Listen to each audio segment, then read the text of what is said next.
Welcome everybody to today's webinar, Finding Money for Sustainable Renovations, brought to you by Open Architecture Collaborative, AIA, Housing Knowledge Communities, and EDI International. I'm the facilitator for today, Tommy Burns. I am a graduate of Roger Williams University in Rhode Island.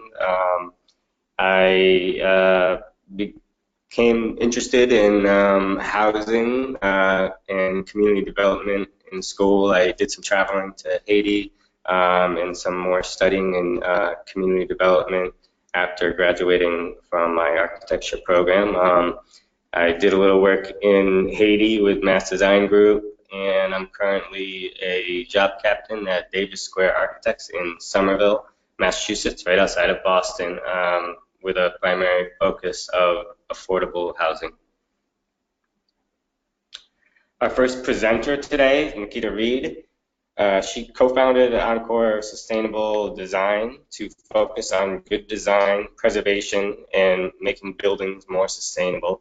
She is a licensed architect skilled in the design of restoration and adaptation reuse projects. Mrs. Reed has been the lead accredited professional on many new and historic buildings and is well versed in ways to incorporate sustainable features into new and existing buildings.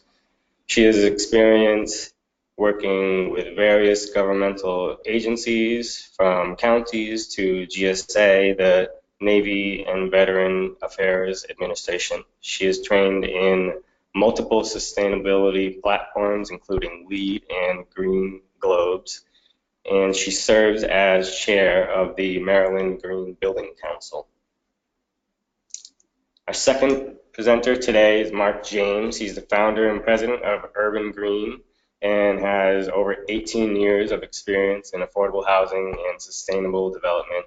Mr. James has managed the development of over 1.5 million square feet of housing and commercial buildings valued at more than $200 million. His professional background includes specializations in multi-layered housing finance, including tax credit and tax-exempt bond financing, affordable housing preservation, for sale housing, and sustainable energy solutions, including solar, geothermal, and fuel cell applications. The learning objectives for today: number one, how funding affects a project schedule, i.e. how much design work is needed to apply for different types of funding. Number two, how much of a project can be funded with historic tax credits. Number three, where to find rebates for sustainable improvement. And number four, resources to help clients find additional project funding. And the course description: architecture projects can be put on hold and stall out due to funding issues, something I have definitely seen in my career. Although funding is often outside of the architect's scope, knowing about the various funding options that exist can add value to the project and keep the project on schedule. Join this discussion as an architect and developer talk through ways to creatively fund single and multifamily housing renovations. And if you have any questions today, technical or content related, you can submit them in the question and answer chat box you should see on your screen. Any technical issues should be answered right away, and we're going to try to keep most of the content related questions or comments for the end of the broadcast. Today's materials are copyright. Please take a moment to look over this slide.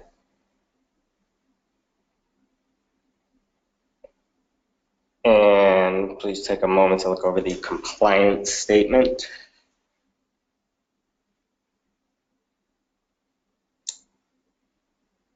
And following today's presentation, you'll receive a survey where, through email, we ask for you to fill that out. This way you will get your credits, your continuing education credits, as well as any feedback you have for us. And we'll also have an opportunity for you to submit any questions if they aren't answered to at the end of the broadcast.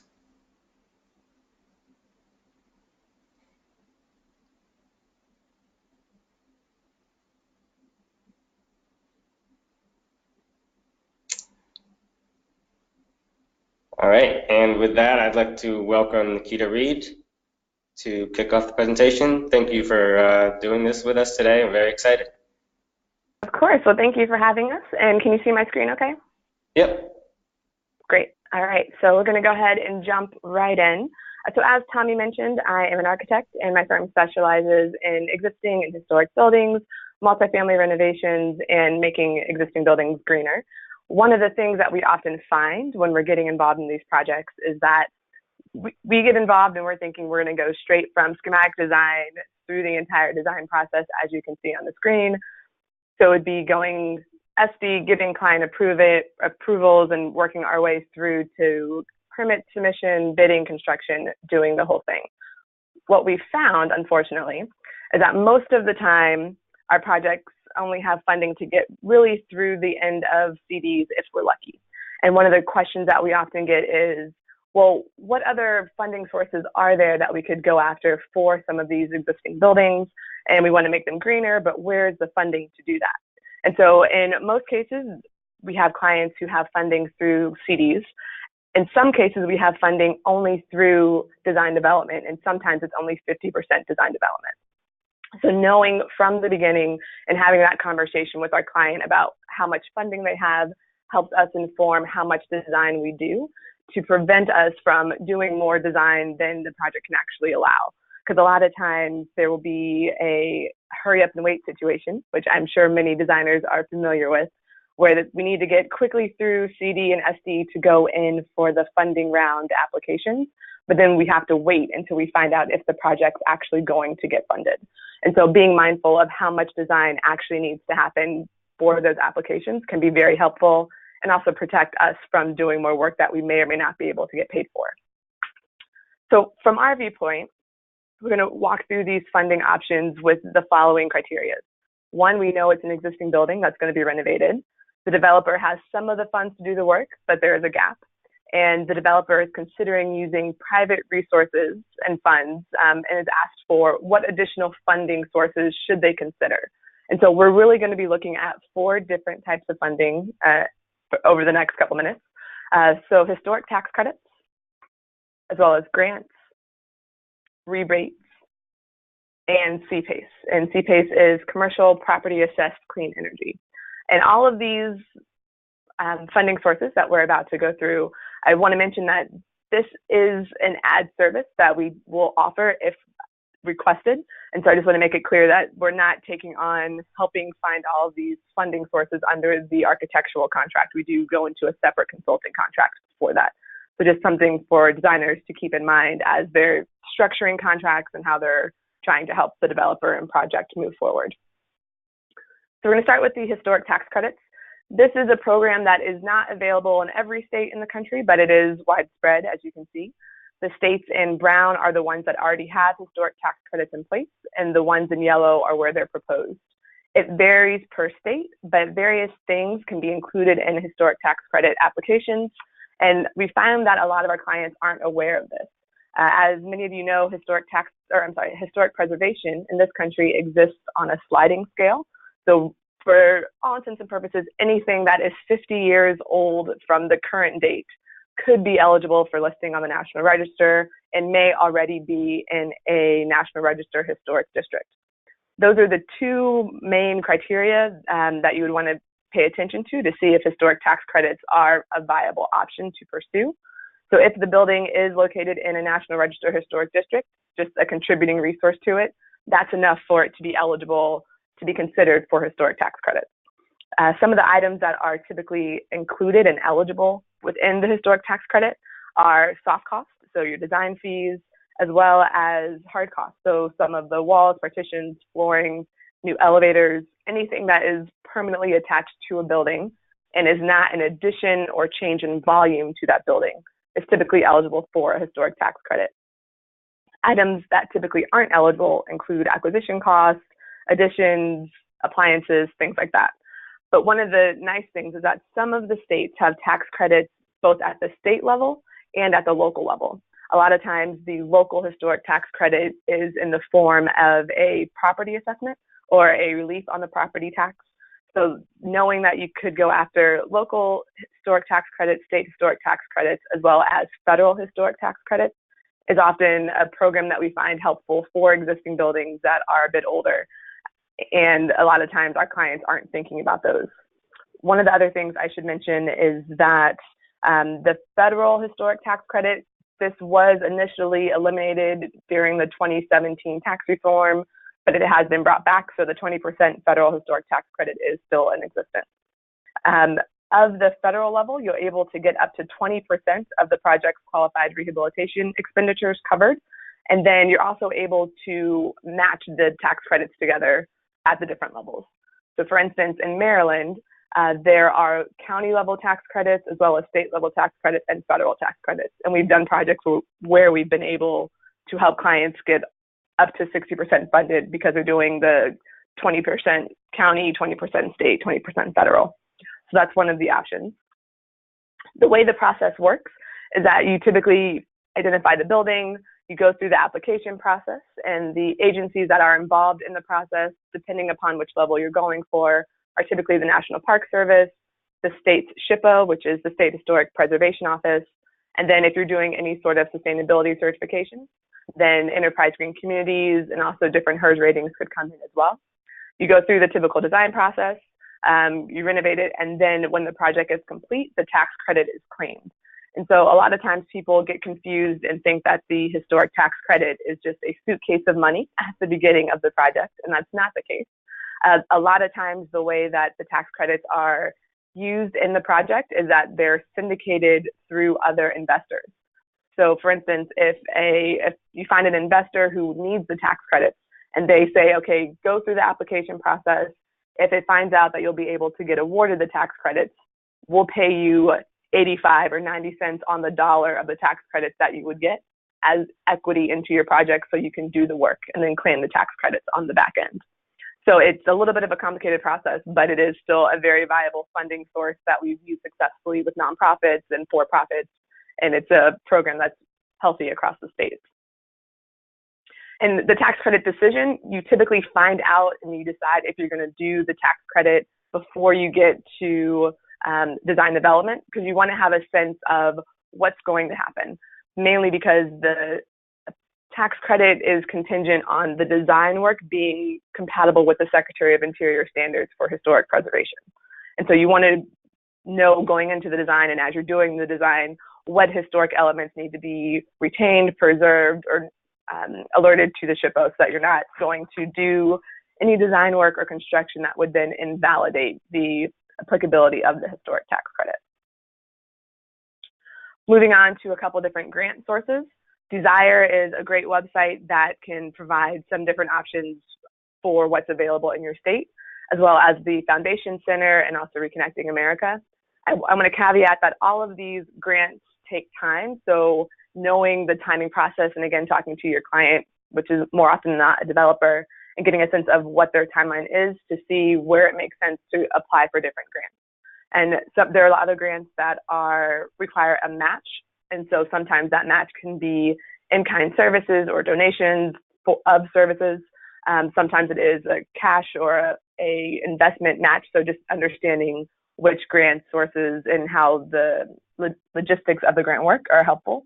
And then also there are some grants that can be found through different nonprofits, so like the National Trust for Historic Preservation and other building-specific organizations often have grant options. Moving into utility rebates. So I want to be clear, rebates are not going to finance the project, but they can add up, particularly on multifamily projects where you're already planning on doing sustainability upgrades and you already have these worked into the budget. And so here's a case study in Baltimore where In Baltimore, there are rebates for refrigerators that range from $100 to $150 per refrigerator, smart thermostats as well. So if your project is already planning on doing those types of, or installing these appliances that meet the criteria, then if you have a 49-unit deal, you could easily recoup back over $10,000 in rebates just by paying attention and alerting the developer to the different rebates that are available from the different utility entities. So I'd recommend for each of your states, double checking your state's energy website to see what they offer, and then also talking directly to different manufacturers of the project. And again, I know this is something that most architects don't get involved in because of the timeline or the fast tracking of a project, but these can be things that you can suggest to the client and to the developer as a way to add value to the project. And then the final funding option that I'm going to mention is CPACE, and this is a relatively new program and it's spreading across the country. So CPACE stands for Commercial Property Assessed Clean Energy. It's an innovative financing program and it helps multifamily property owners as well as nonprofits, commercial. It can apply to almost any building type. And it's affordable long-term financing for green energy updates to the buildings. And so you're able to, the owners can get the advantages of the energy updates immediately and then pay for them over time through an assessment on their property tax bill. Now, CPACE has to be authorized by the state legislation. And then once it's authorized by the state, then the different localities sign on to it. So you'd want to double check that it is active in your state and in your county where you're working on it. And so far, more than 30 states and the District of Columbia have CPACE enabling legislation, and more than $500 million in projects have been financed through this program. And so this is a program that we're finding is growing, particularly in the state of Maryland. Most of the counties in Maryland have signed on, but not all of them, but just wanted to alert you all to this one. And the way that it works is that it is an assessment, a debt assessment on the property. And so the debt is tied to the property as opposed to the property owners. And so that means that you could do the energy upgrades on your building and then the repayment of it could also transfer with the property. There are some times when clients just don't want to do energy upgrades to the building, particularly if they're thinking that they're going to be selling their building in the next 5 to 6 years. So oftentimes there's not an incentive for them to do the energy upgrades if they feel like they're not going to see that return on investment. So CPACE is a way for them to see to reap the rewards, but then also be able to transfer it forward with the property. And so it's one of those things that it's interesting how it works with it, and it's 100% financing, and it has typically a 20-year repayment. And you can work with the contractor, and then typically there are individual lending institutions that are authorized to host the CPACE program in the state. One of the other options I wanted to mention, so here's kind of a summary of how, or a case study of how this could work. And so the traditional capital stack typically comes down with a weighted cost of the capital at about 8.63%. And with CPACE, it's able to decrease that by more than a percentage point, and then, decrease the cost of the capital. One of the other nice things about CPACE that we're finding is that it's, particularly in Maryland, where we're based, it's new enough that when clients aren't expecting it, and I don't think that it's something I could actually do, they get very excited about all of the found money or the savings that we're able to show them because of this program that they were just unaware of. So then some of the quick takeaways from this is that helping with funding should be an additional service, and make sure that your contracts are structured as such. Understanding how much funding is available before you start designing, which I understand is common sense, but as we all know, common sense isn't always common practice. So just making sure that you're scheduling your project in a way that you're not going to over-design for the funding application if needed. And then as much as I love LEED and all the other green rating systems, just a caveat that typically they don't help in financing, or get the different certifications won't help in financing, but it will help in underwriting, and it helps give the project legitimacy. So as you're talking to the clients and trying to help them get a sense of why they should do the certifications or not, or even why they should do green and make it more energy efficient, then that's just something to keep in mind. And so with that, I'm going to go ahead and pass the presentation to Mark. Give us 1 second. and then we'll go from there.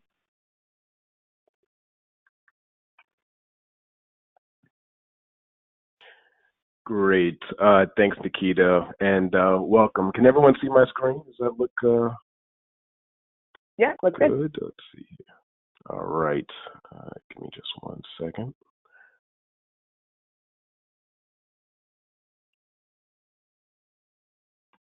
All right. Well, thanks, everyone. I appreciate you all taking time from your busy schedules to join us this afternoon. I'm Mark James, the president and founder of Urban Green LLC. We're based in the District of Columbia, covering the Mid-Atlantic, primarily Maryland, Virginia, and D.C., a little bit in Pennsylvania. But I want to give you today more of a perspective from the developer on how we go about approaching the redevelopment of sites that are purposed to be green or high-performance type buildings. And we want to be able to do it so that although some of you may be architects, you want to get a perspective of, from the development side, how we go about making these deals work, how we go about finding financing for those deals. Just a little bit about our company. We are a green, high-performance, affordable housing company. We primarily focus on helping both housing and commercial projects to really expand and to improve their long-term performance. So if we're collaborating with community development organizations, churches, tenant groups, housing authorities, and the like, our real focus is to how do we take that building, make it have the green performance long-term that we want, and then how do we find financing for that project based on those goals. If you're looking right now, a good sense of our services, we do green affordable housing. We do some net zero energy homes and apartment buildings, renewable energy systems, as you see here. And more recently, we've jumped into microgrids and tiny home villages for next year here in Maryland.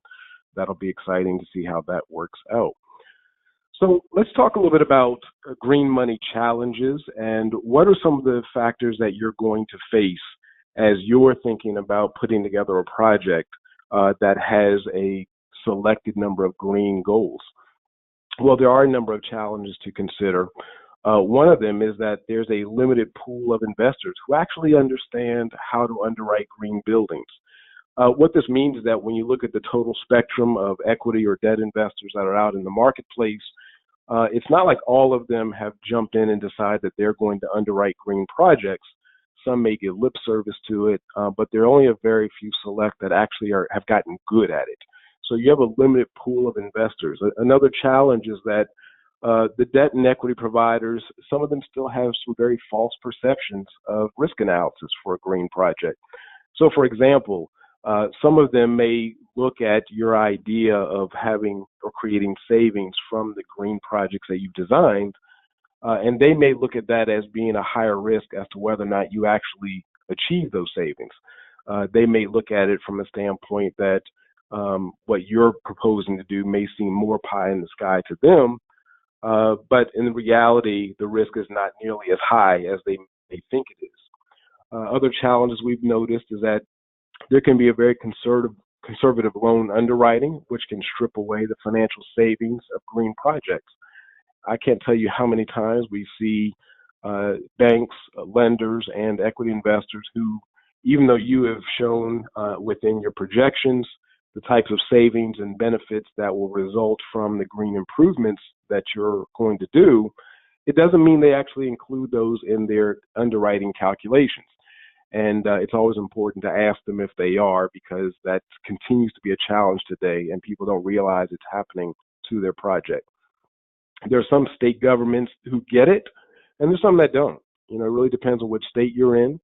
We're fortunate in the Mid-Atlantic that the governments here, the state housing agencies and those that do economic development are pushing this, but you might be in a state where they haven't quite fully captured the benefit and the ideals behind green building. So it's important to know what your state's perception of it is and whether or not that's going to be a challenge. Green building funds are often scarce and they're competitive.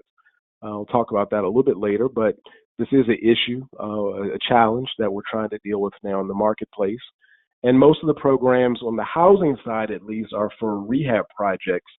And one of the reasons for that is that most of the programs are trying to get a sense of how you're improving compared to your operational baseline. And of course, for new projects, new construction, there probably is not a baseline and nothing for them to compare to historically. So if you're doing new construction, there may be a little more difficulty in trying to get funding. Less dollars for brick and mortar and more dollars for human services. And all this really means is that while the difference is very minor, when you're looking at some of the green projects now, some of the funding that's coming out, a lot of it's going more towards green education. A lot of it is going more towards how do we teach our tenants, our clients, how to maximize green improvements, or how to do LEED, or how to do green communities, or whatever green certification they may be doing. And then, if you've been paying attention to the news, there are a lot of states that have been getting cuts from their federal funds. And therefore, you do have to take a closer look at what the state and local level money is doing. So one of the things that, if you're wanting to take a look at just how your expectations should be focused, it's important to note that in the total scheme of things, green funding tends to be less than 5% of a deal. Ideally, when you're looking at projects and how those projects are being put together, we find it to be absolutely critical that the team as a whole understands that the deal needs to be able to hold water even without the green improvements. So in other words, if you're going to hit a debt coverage ratio that a funding element is requiring, a funding source, it needs to be able to hit that without the green improvements being there. Now, sometimes that's difficult to do, but ideally, we want to be able to have a project that is able to hit a 1.15 or 1.20 debt coverage without relying on the savings from green building, because it may be that from your underwriter standpoint, that is going to make them feel a little more uneasy about this project's long-term viability. Now, if you're working with someone who gets it, who kind of understands how these things work long-term, that's less of an issue. But again, it depends what you have to work with in your region. In most cases, the green grants and those rebates and credits, because they are only 5% of the project's total development cost, you want to keep in mind that there's this other 95% that you really need to have a good handle on. And I think probably the most important thing here is that 5% or so that's associated with green financing or green rebates, green grants, you want to make sure that you are actually able to clarify and to be very clear about how that is improving tenants' health, green performance, or environmental returns. It's good to have a narrative and a good economic description of how these things are benefiting your project and the stakeholders that are involved in that project. And of course, go to funding sources that acknowledge the benefits of green building. It's just a big help to you, knowing that who you're working with understands this, they have some track record in doing it. It'll save you a lot of unnecessary questions. Now, when you're looking at having a green funding strategy, developers and design teams should have a green priority, sort of a green priority for your project. And what we mean by this is that you may have 20 things that you want to do, but what are the ones that are absolutely critical to the project's success? You want to be able to have a green focus, if you will. Is it carbon footprint? Is it cash savings? Is it an improvement of the tenant's health? What is it? Just energy performance? Whatever the thing is, and I know many people are going to say all the above, but even within your all the above, prioritize those as well. And the reason we state this early is in the project and make this decision early in the project is that it's so easy to chase dollars and to lose sight of what the project really needs long term and what the client has asked for in terms of their goals and objectives. So determine that early, commit to it.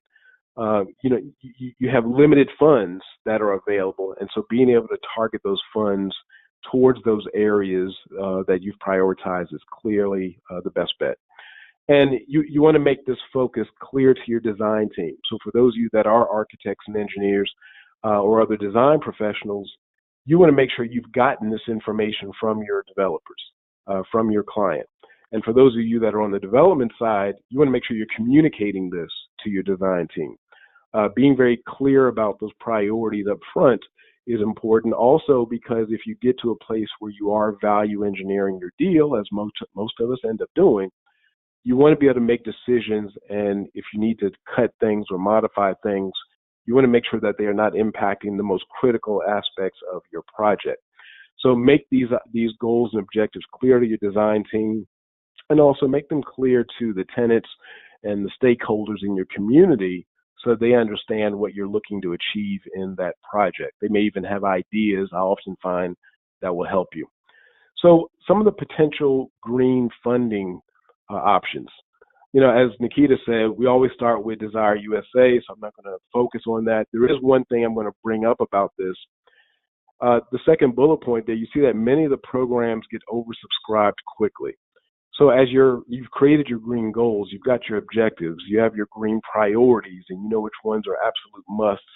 As you are going to websites like Desire USA, what you want to be able to do is then look at the programs that fit your targeted goals, contact those program coordinators to determine the status of that program. I can't tell you how many times a program looked great on paper, but as we were ready to go in and get to try to use those dollars or apply for those dollars, of course, the program was oversubscribed.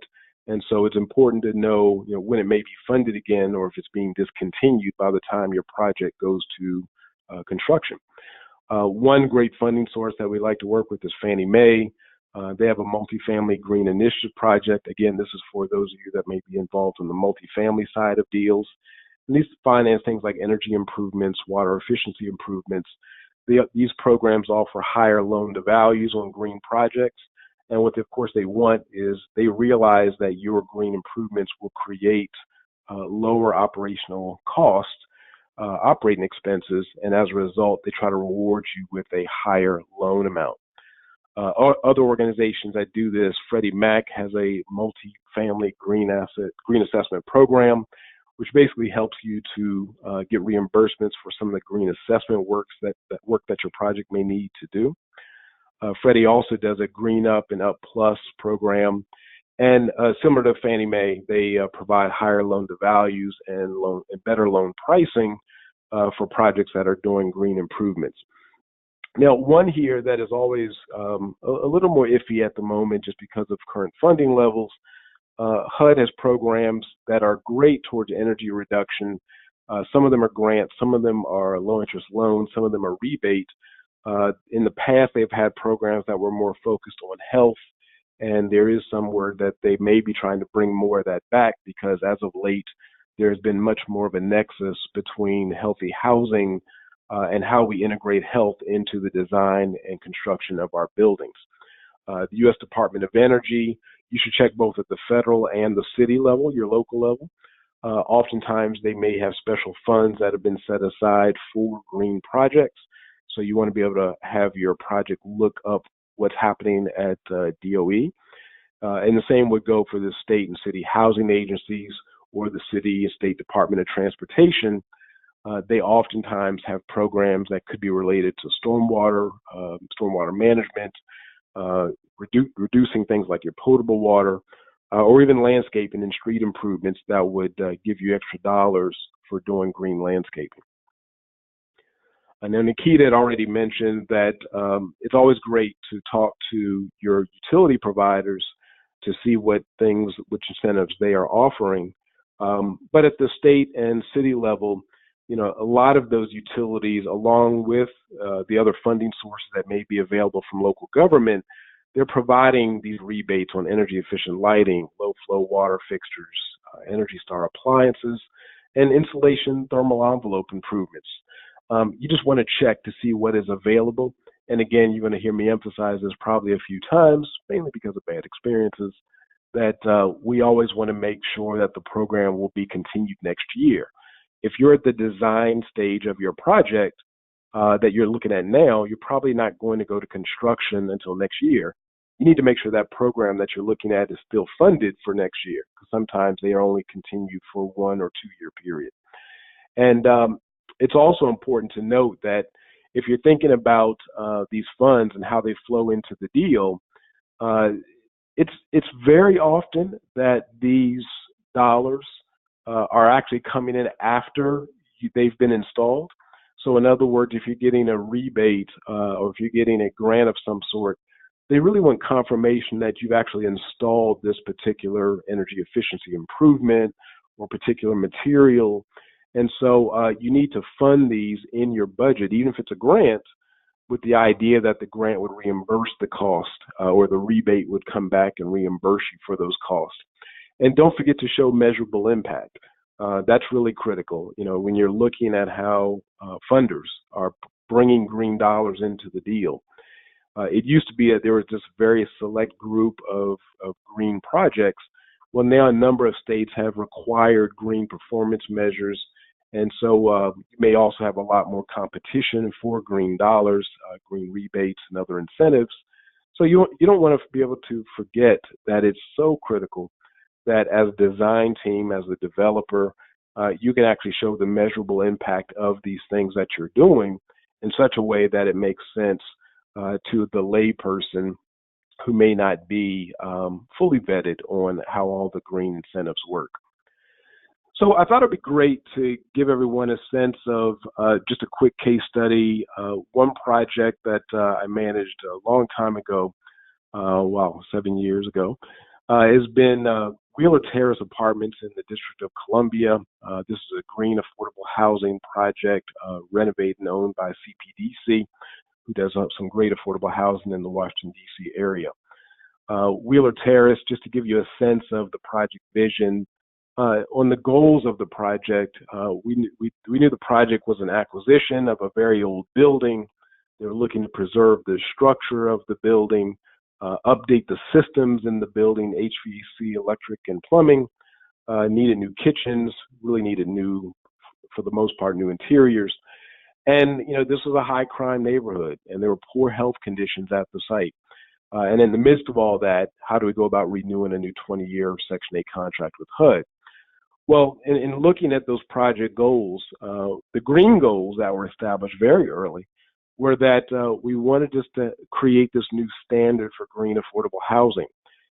Back when this was done, the project was the first LEED Gold certified project that was a Section 8 community in the United States. We didn't know that going into it, but we found out that by going through this process and also including green communities along with LEED, that we were setting some standards for how HUD was going to address this going forward.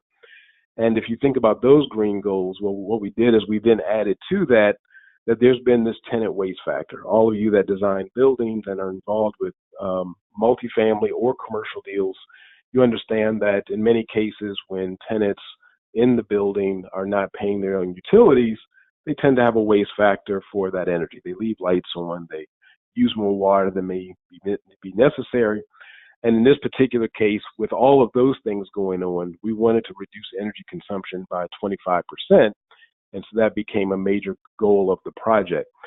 On financing, I won't go through all of these. I just want you to see the three highlighted areas in green there, emerald green, I guess. Again, HUD had put $450,000 into healthy home housing initiatives, primarily focused on air quality. Enterprise Community Partners, another $50,000 towards green planning, and the Home Depot Foundation, another $50,000.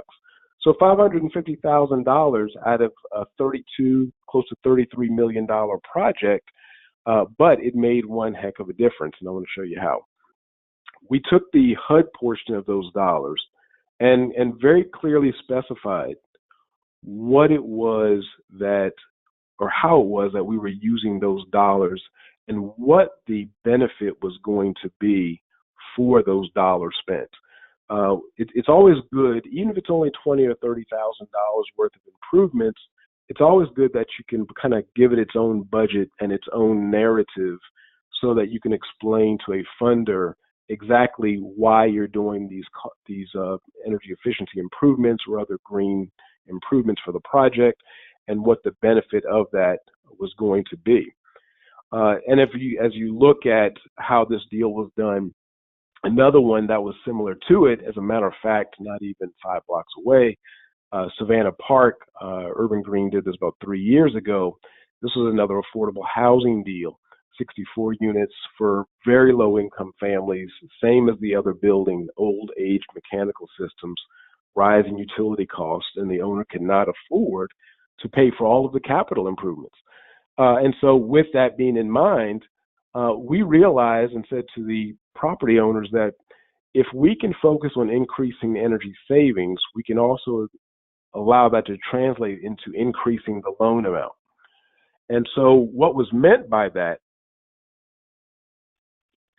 was that we can take a look at installing solar. We were doing energy efficiency measures, and all of those things combined created an annual savings of about $28,000. Now, anytime you're creating savings and you're able to improve the NOI, the net operating income of that project, it now means that there's actually more money available. That higher NOI does translate into more loan dollars that are available to the deal. So previously, before we got there, the loan probably would have been $3.1 million. But as a result of the green improvements, you're talking about a net loan increase of $374,000, which was a big benefit to the project. And so as you're looking at that project performance from an energy standpoint, what we also did is we ended up dividing the project into 2 partnerships. There's an energy partnership that just focused on all of the renewable energy improvements on the project, and there's a real estate partnership, which was the traditional one, which focused on the tax credits and doing all of the improvements that are customary to a affordable housing renovation. That energy partnership, I wanted to point out a few things that I think you guys would find interesting. The energy partnership used relevant patient equity sources. So again, when you're talking about funding these things, we created an entity that was just focusing on how we're going to finance green improvements on the deal. And those relevant sources, all that really speaks to is finding those sources, like in this case, we had HUD. In your case, you might have some other source that was relevant to our kind of project. We had a project that wanted to focus on improving health, so we found a source that did that. The energy partnership paid for a number of on-site renewables and energy conservation measures. And again, to save the $300,000 in construction cost. And we were able to take that $300,000 plus that would have been spent by the project on renovations, and by putting those over to the energy partnership, it freed up $300,000 plus, and as a result, allowed the project owners to use their dollars more effectively. 2 things that I would tell you to try to do based on current underwriting. You'll see energy efficiency measures. We try to get them to pay for themselves in a 4 to 5 year period is ideal. There's some very large ones that might be more infrastructure related. We recommend 10 years at the most for a payback period. And in this particular case, try to structure deals in a way that your partnership or your current owners, if they are doing a third party project like a power purchase agreement, that they can assume ownership in due time after that. Now, don't want to spend much more time on this, but you see here that by getting that higher loan amount, we eliminated the gap in the deal, and that meant that the green improvements, one of the ways that your green improvements can help on your project is that if you can help that to translate into a higher loan because of the savings that they create, that is a best thing to remember. So best practices, just a quick summary of those: have a green outcome strategy and design for that strategy. It is very easy to lose sight of what we may have started a project out with. So keep that in mind as you're doing final design and value engineering. Keep all those things in front of you that are high priority green items. Be able to explain how green investments produce the expected outcomes you were looking for. Just being green is not enough anymore. It used to be, but now you need to be able to do a deeper dive and explain why these investments are worth making and how you'll be able to calculate what those outcomes were. Number three, just share your green strategy with your funders and your stakeholders. So important here that that gets done. It's very often that someone further down the road, or even a subcontractor, someone in the local community, the mayor's office, may not be aware that green improvements were a major part of your project's goals. And if you had told them, they may have been able to tell you that there's some special money they could set aside to help your deal. So make sure you share those things with everyone. Use debt and equity sources that understand your goals, sources that are relevant to your project, as I had mentioned previously. And then fifth, just meet with federal, state, and local funders to assess fund availability. So with that, you see our contact information there. I appreciate you guys taking time to listen and hope this was beneficial to you. And I will hand it back over. All right, thank you very much, Mark and Nakita. That was really great. I think it's really good for architects to have a better understanding and increased awareness of the funding options and what's out there and how it could impact our work. So I have a few questions. One is, do you guys have any thoughts on what items you think are typically can provide the greatest short-term or long-term results in the green priorities and savings for a project? Yeah. Go ahead, Nakita. No, I was like, go ahead. Sorry. No, I was just going to say, and I'm sure Nakita's probably going to say the same thing.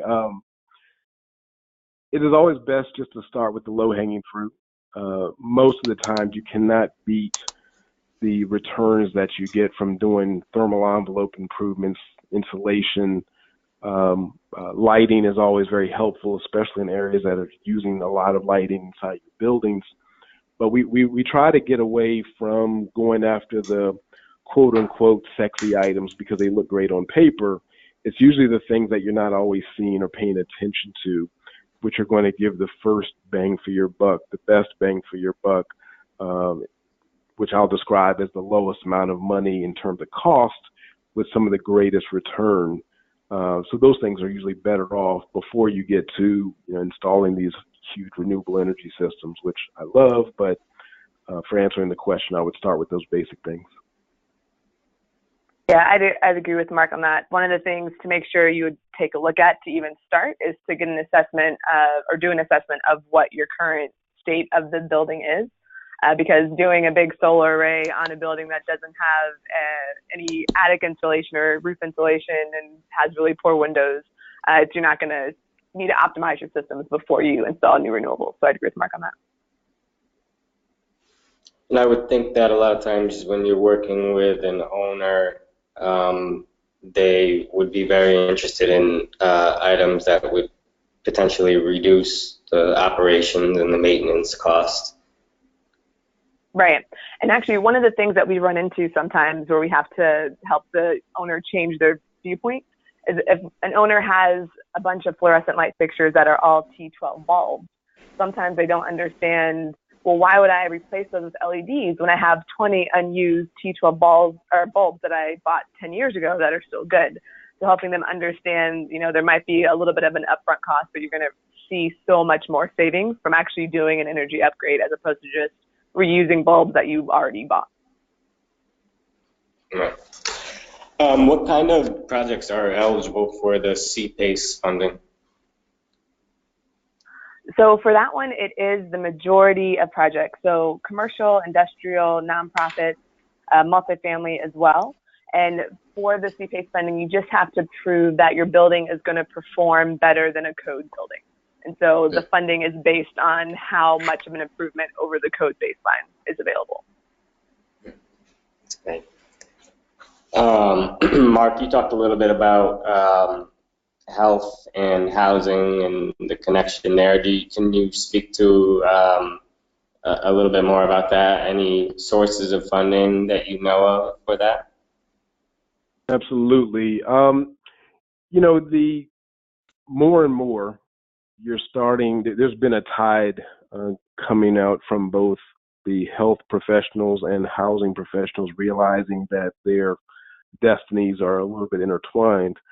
And the result of that has been trying to determine more creative ways that regional hospitals, healthcare providers can take a look at making small investments into projects that might help to reduce the number of people who visit the emergency rooms, whether that is because of asthma issues, bronchitis, or other bronchial conditions, whether that's from slip and falls that could happen in senior buildings. This idea that health is intertwined with the success of a project, be it residential or commercial, is increasingly having some value and being paid attention to.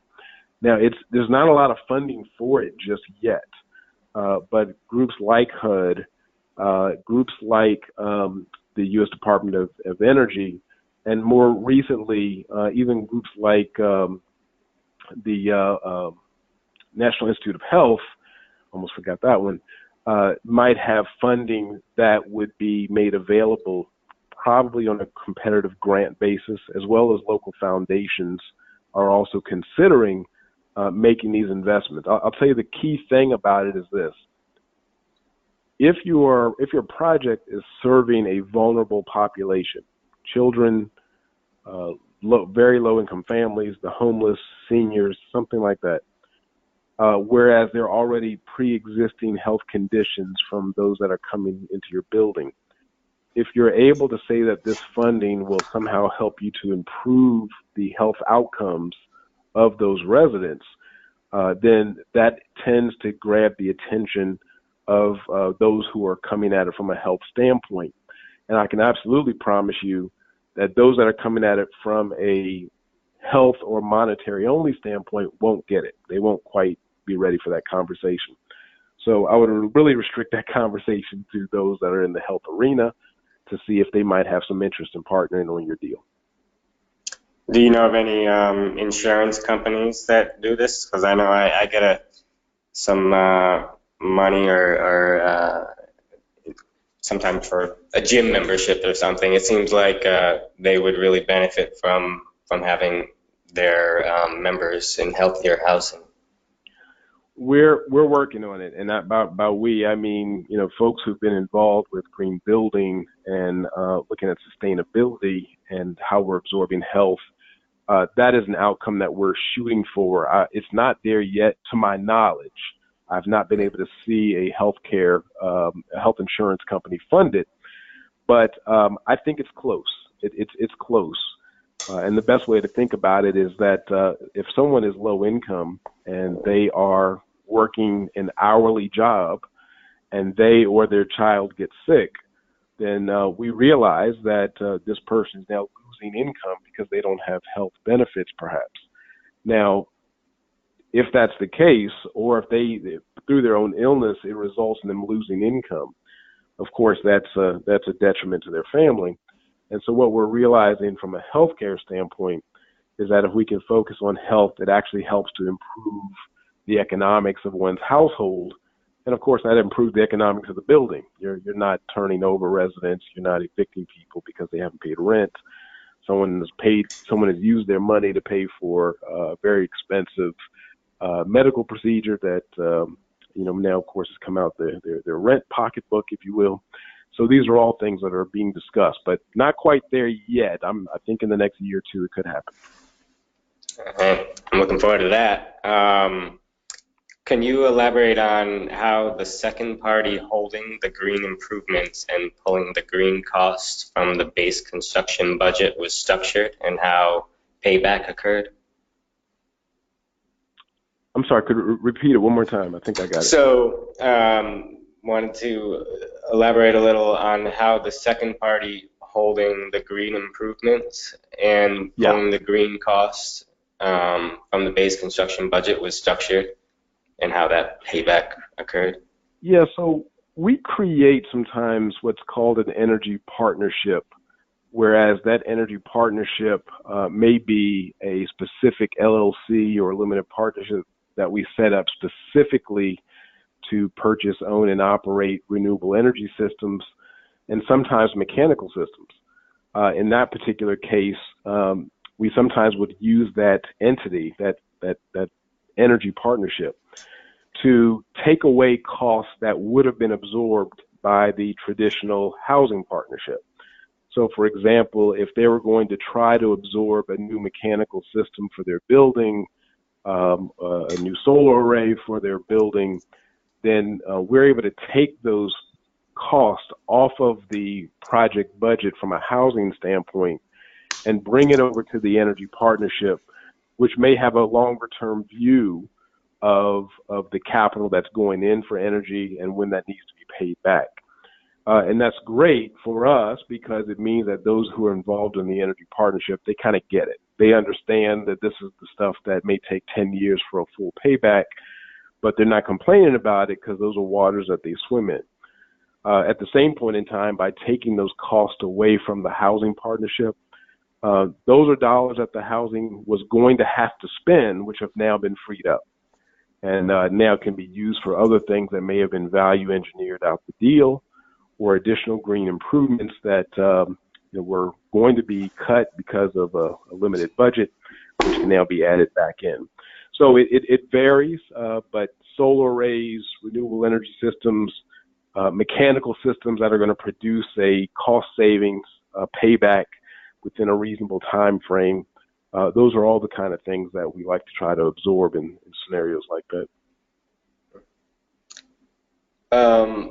You mentioned you had some funding on a project from Home Depot. How do you find out what companies offer this funding?